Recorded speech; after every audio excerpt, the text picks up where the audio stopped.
we should all be grateful for truckers. They keep our grocery store shelves stocked day in and day out.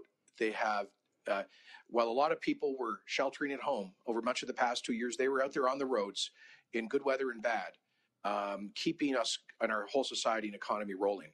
So thank you to the truckers. And I think it's important to acknowledge that. Secondly, Rick, everybody has the right for democratic and peaceful protest in our country, and we should be respectful of that.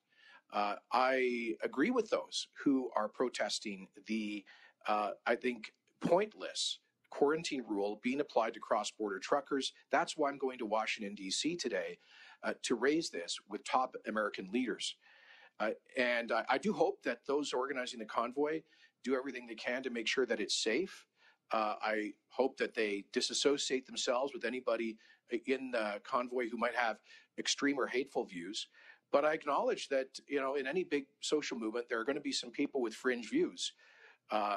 Whenever the NDP shows up at some of those so-called environmental protests in the front of the legislature, there are people who hold what I would call eco-terrorist views. I don't see the media running all over their social media accounts trying to throw a spotlight on them. And I don't see the NDP disassociating themselves with everybody who might show up with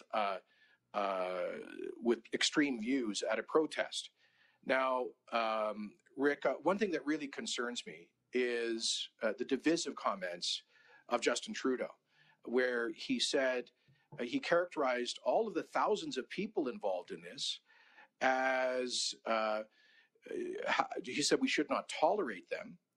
And he said that they are holding unacceptable views that don't represent the views of Canadians. Well, whether he agrees with them or not, they are Canadians, and they're entitled to hold their views about COVID policy. And they're entitled to express them safely and lawfully. This is the same Prime Minister who famously said about Canadian citizens convicted of terrorism that, quotes, a Canadian is a Canadian is a Canadian. Well, if he's willing to defend convicted terrorists as Canadians, why is he condemning thousands of people who feel strongly about a COVID policy in this country?